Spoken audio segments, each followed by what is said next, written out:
Welcome, everybody, to Average Joe, AI for the Average Joe, Season 4, Episode 2. And we're going down under today with the fantastic Michelle Parry Slater, which we're very, very excited about. We are going to explore where we are in the other side of the world with L&D and AI and what Michelle's been up to in her 18 months on the Gold Coast. And we're super excited to get her onto the podcast today. Hello, Michelle. How are you?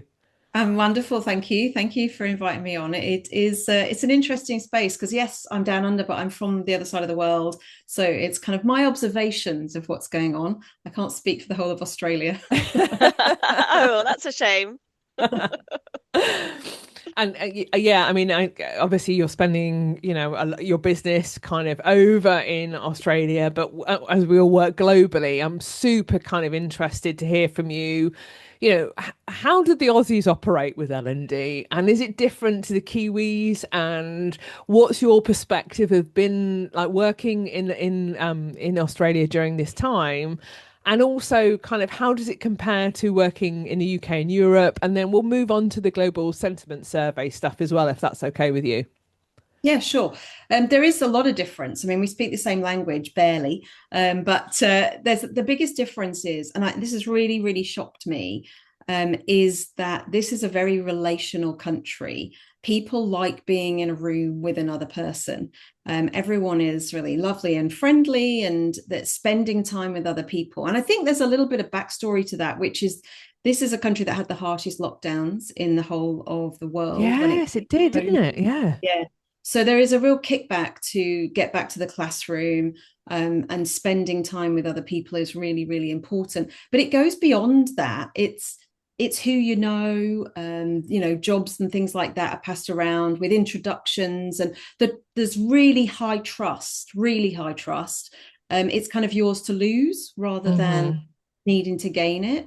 And I understand, not that I've been to New Zealand, but across the ditch, as it's called, that it's even more so there in terms of being a relational space.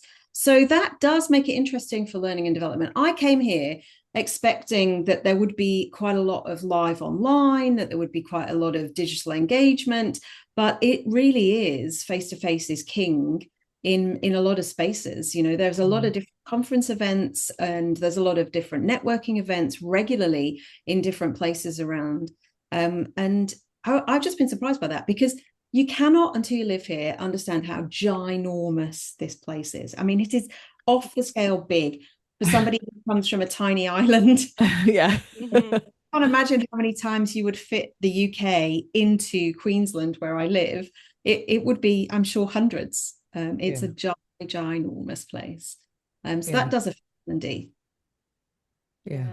Yeah, that's a huge. I've not heard that before, actually, Michelle. So it's really interesting to hear that, because I think lots of people are working now in this world of assumption where you can kind of work from anywhere, because everything's digital and everything's remote. So it's interesting, that view of actually in Australia and New Zealand, once you find yourself there, there is the expectation that people want to see you and they want to meet face to face, and it brings more travel, and more commitment to that. So that's really interesting, because I've not heard that, I mean, until let's not until then. over egg the pudding. Yeah, People yeah. are working remotely, Mm, and the digital approach to work is the same as it is in the UK and Europe, and I assume North America, not work there. yeah. But it is very much a better relationship if you've met in person. Mm, And I think one of the biggest differences is you can go to a conference in the UK, for example, and see a lot of people in one go.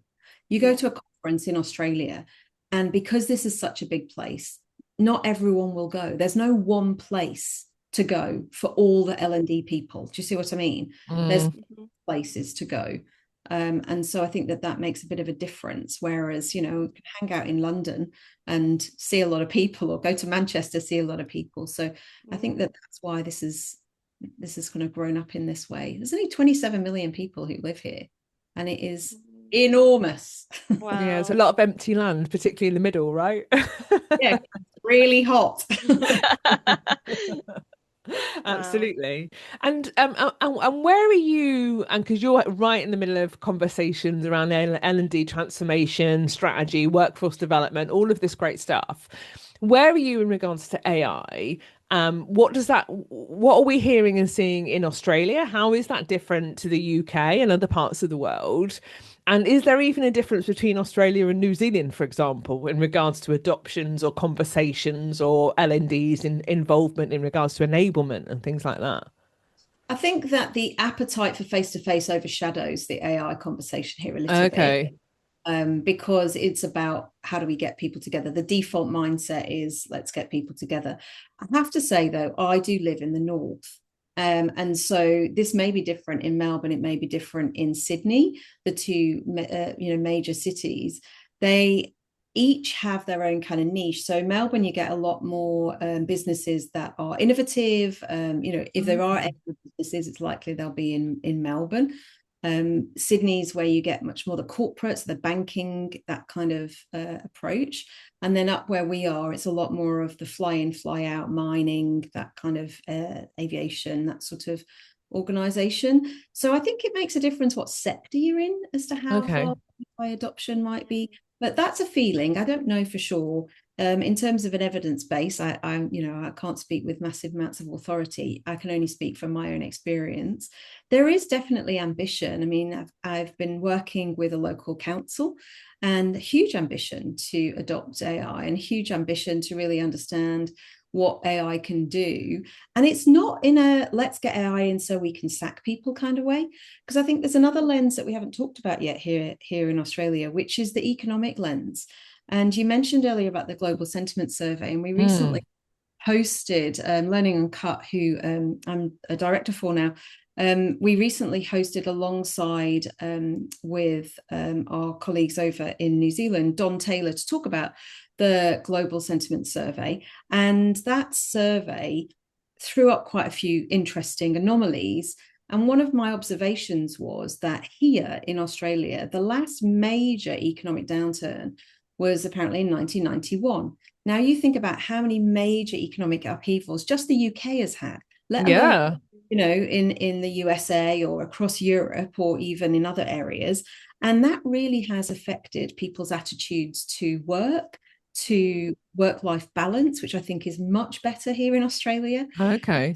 You're not worried about, moving jobs or affording a house or getting a new car or whatever the trappings are of success that you wish to measure your life by, then actually it's a good place to have lived for a long time. And there's people in work who've never known an economic downturn, whereas through my career, I lost my job in 2007 when all the trainers lost their jobs. Yep, I did as well. Yeah, there you go. Learning was nice to have, not a need to have. And that's why I always prove your value, because when you can prove why you're there, it makes a big difference, And again, we had 7/7, we had 9/11, we've had all of these, major events which have caused an economic ripple. But here, it's not been felt as keenly. And so what's the motivation to change? What's the motivation to go from we're doing great work, why do we need to get even better? And that's not in AI, but that's across the board. The motivation is I want a good life. I want to have a balance. I want to be on the beach at 3 p.m. I don't want to be working until 7 at night. As I say, probably different vibe in the central business districts of Melbourne and Sydney than there is up here in Queensland. But it is interesting how geopolitical, socioeconomic factors play into adoption of things like AI and other technologies and other ways of working. I suppose some of the key messaging around AI, just listening to what you're saying, Michelle, the key benefits, I suppose, that are being talked about is pace and productivity. So if those two things aren't core drivers for people, then like you say, what's the drive? What's in it for me? Why change? I don't need more pace. I don't need more productivity. So it's making that connection, isn't it, around where it adds value and what the benefits are, I suppose, to people adopting it. Well, that comes from what's the driver? The driver is I want to be on the beach at 3 p.m. So if I can do yeah, so there we go. I'll use AI instead and get there at 2 p.m. Yeah.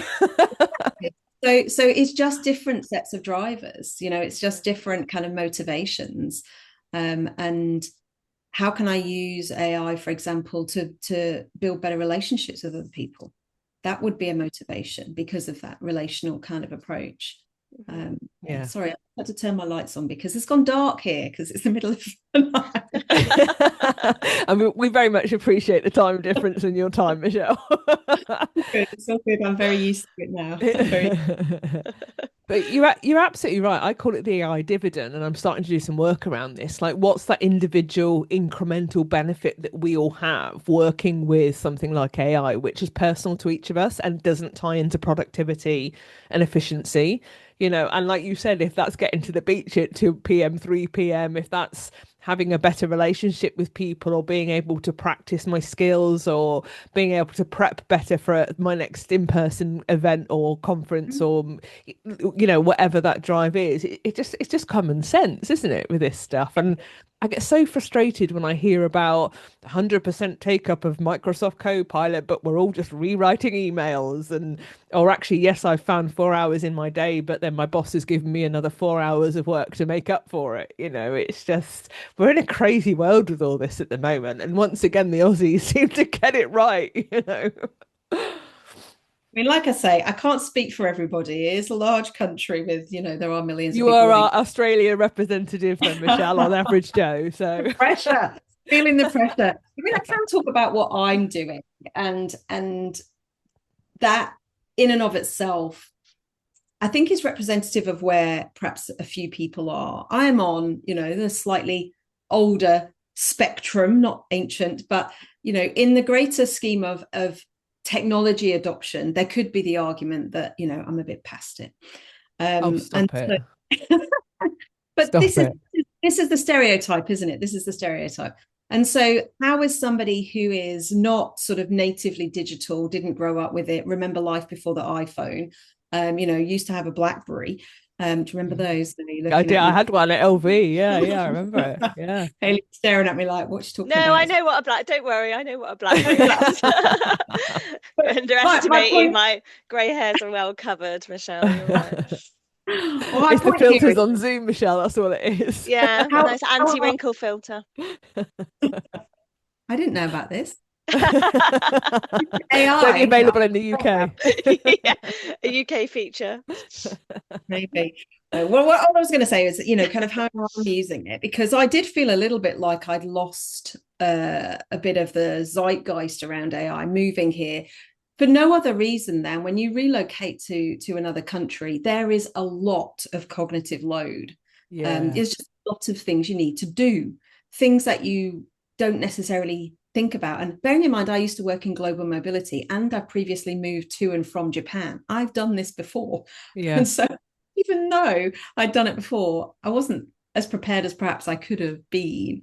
And so I had a long time where I wasn't engaging with things like AI and wasn't reading the latest research reports and wasn't sort of staying a little bit as up to date as I could have been, just because I was moving and finding out how the tax number and sign up for Medicare and all of that. Yeah. So my point here is that, there are people who feel like I did behind the curve, and how do you catch up?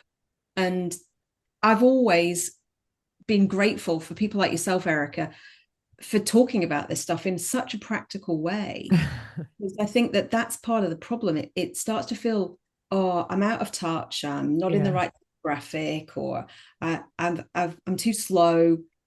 How do I do it? But actually just start.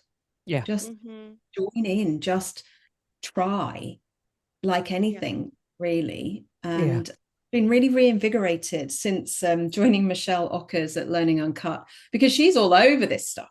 Yeah. Absolutely and utterly all over it, which is an absolute joy. And she's really encouraging. And I feel like I've kind of found my space now. And one thing that really concerned me about AI, and still concerns me about AI, is the ethics and the sustainability. Yeah. And so I've done a lot of research into that and made sure that I've signed up with allegedly the most ethical. I'm not sure how ethical Claude is, but certainly doesn't have much of a role in politics like our friend ChatGPT. So I haven't gone down that road, because I want to, integrity means a lot to me in all of my aspects of my work. And so I want to make sure that I use AI for things that are appropriate and things that I need to use it for, as opposed to a nice to have. So that's been an important journey for me to really understand, who are these big companies? What are they doing with our data? What are they doing about their servers? How are they funding their servers and their supporters? How are they powering their servers? All of those kind of aspects. So I don't know if I've landed in the right space, but Claude is my new best friend.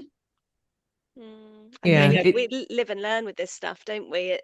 There'll be something else before you know it that meets your values that isn't Claude. And I think that's just it's the evolving landscape, isn't it, of AI. It's going to change so much. We're almost in that dial-up modem stage, aren't we, of where we were with Really the internet. yeah. There's going to be Yeah. so much that evolves. I think what you were saying about I use AI for what I need to use it for, it shows that kind of conscious thought around how you're using it and why. And I think that's one of the big things we're focusing on at the moment with AI skills is actually how can you use it to elevate your expertise? How can you use it to question you, to challenge you, to ask you the questions that you've not thought about before? So really to help to grow people's skills and make them feel challenged rather than getting a load of information and submitting it as is. So we're doing quite a lot in that space at the moment. I think, again, ethically, it means that the accountability sits with the person that's using the tool rather than with the tool. So, and that all comes from just how am I consciously using this? What am I, making decisions with my brain and not just with AI as well. Yeah, not just on the automation train, which, I Yeah. think a that's lot a of people in really danger of. Yeah. it's a really Yeah. important part, isn't it? It's a really crucial way that we, the human, own and take the accountability for all of the tools that we're using, not Yeah. just Yeah. AI, but all of the tools, and how transparent you are. I mean, my values are challenge, excellence, and transparency, and I genuinely do mean that when I talk about transparency. So if I create something with AI, then I've got no bones with saying I've created this with the help I'll of always Claude. do that. Yeah, yeah. I Yeah. But think it's so funny the many. people that are really uncomfortable with that, Mm. So does it go back to values, like you said? Yeah, it's a conversation that I have on a lot of our workshops. Actually, I ask the question, to groups of learning people, HR people, how do you feel about being really transparent and putting a note onto the content to say written by, or written in collaboration with, or however you word it. And there's a real mix of comfort levels with that. I think it depends what people are using it for. Mm, That's an interesting one, isn't it? Because things like Pixabay or Pexels, where you can get free, really good quality imagery and pop them into your slides, I would always have them in the notes where I've got those slide images mm, from. If I send the slides out, people can see. mm, Um, I know that's not always the case. And if ever I've asked, that's a really great image, where have you got that from? People don't know. And that mm, feels difficult to me because that's somebody else's work that you're not crediting. mm, I guess it's the difference between do you chuck a fiver into Wikipedia every now and then or not? You just use mm. it. Yeah, And yeah, exactly. And everything you've talked about, Michelle, today has all come back to values and people, whether it's the moving to Australia and the relationship-led way of doing business, whether that's, how you use AI and what you use it for. It's all come back to that kind of human-focused, human-centric way of doing things, which has been quite refreshing and quite interesting. it's quite Absolutely. a nice reflection. I'd not really thought about that before, but maybe that's why I fit in here. Well, yeah, I think there's so much, and I get frustrated about it.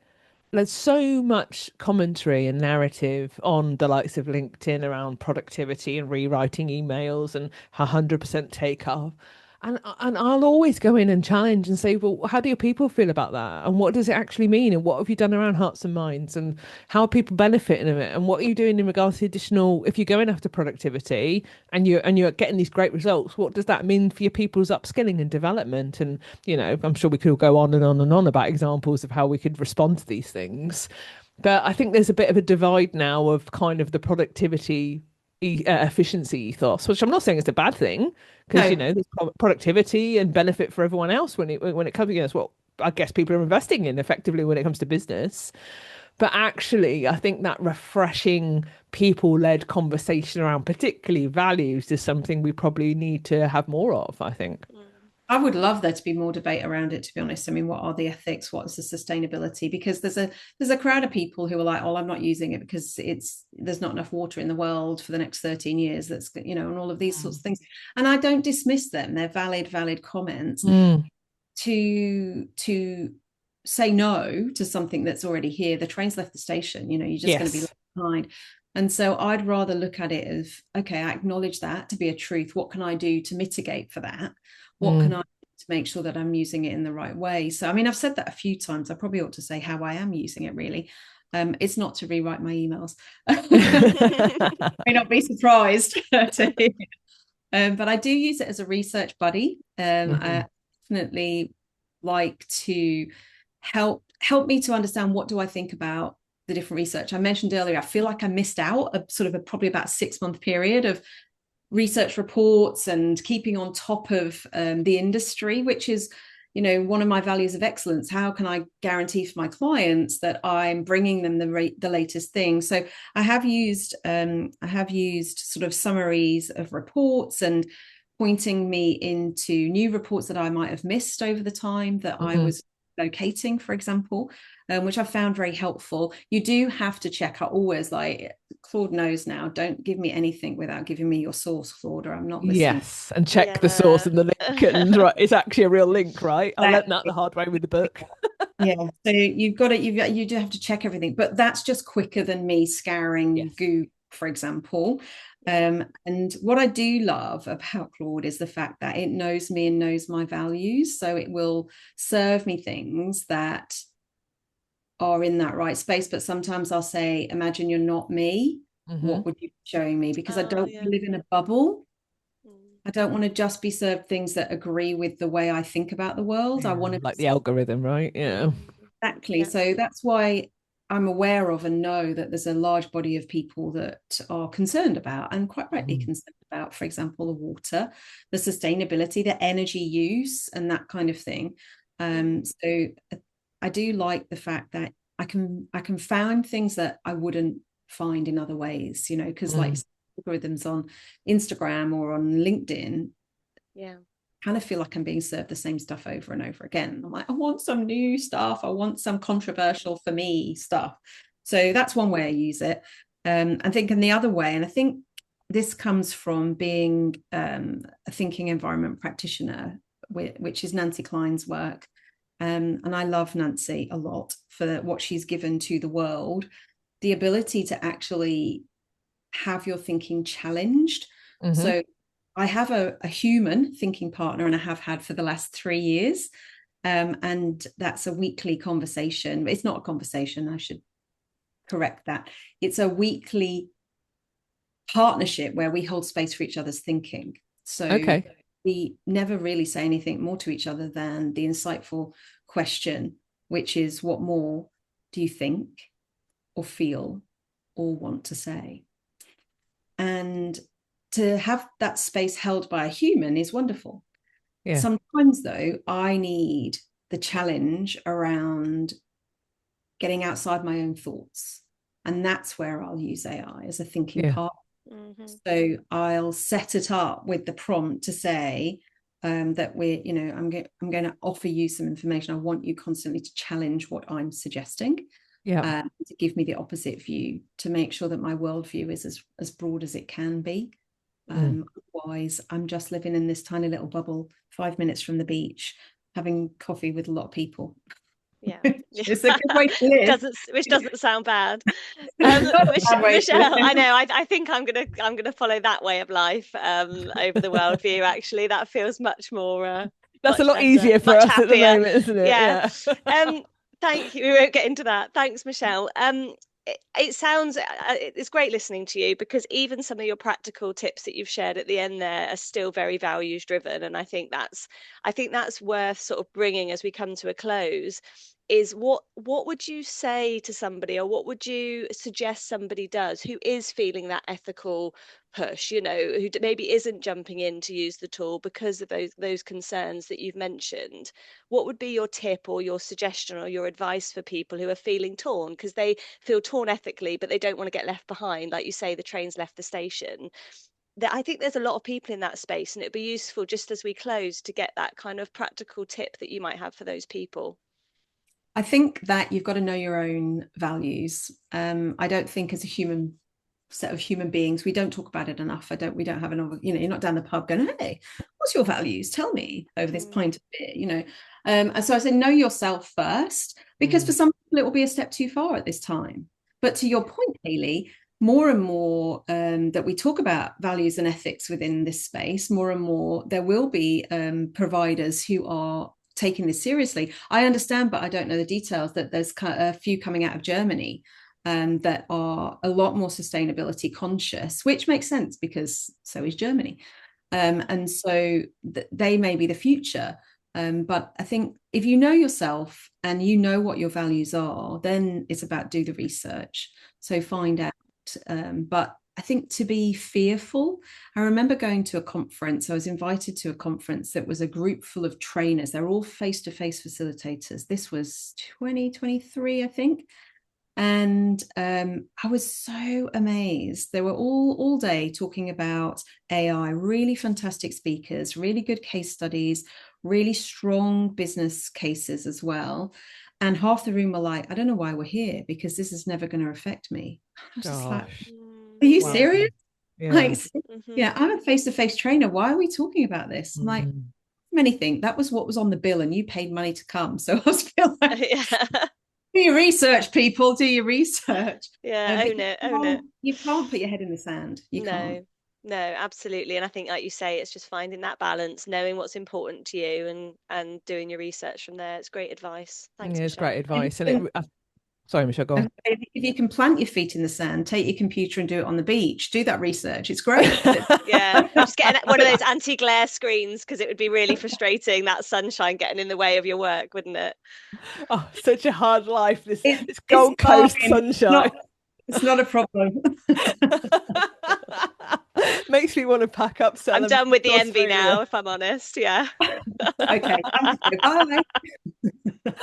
Oh, I love it. I love it. Michelle, thank you so much for your reflections today. I think, again, with all of our wonderful guests, a totally different view on this thing called AI from Michelle. We had a very different view from Laura. I know we've got some great guests like Andy Lancaster coming up. Andy will have a different view on this as well.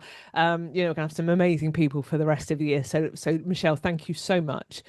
If people want to connect, want to learn more about what you do, what's the best way to get in touch? The easiest way is to go to LinkedIn, or you can go to our website, learninguncut.global, and contact us through that way as well. Fantastic. Thank you very much. And I guess there's that opportunity, the other opportunity to relocate to the Gold Coast, but perhaps that's slightly more quite dramatic, but the coffee is good here, it has to be said. I bet it is. Right, Michelle, thank you so much for being today's guest. We really appreciate it. Thank you, everybody, for watching today's episode, and we look forward to seeing you on the next episode of AI for the Average Joe. Thank you so much.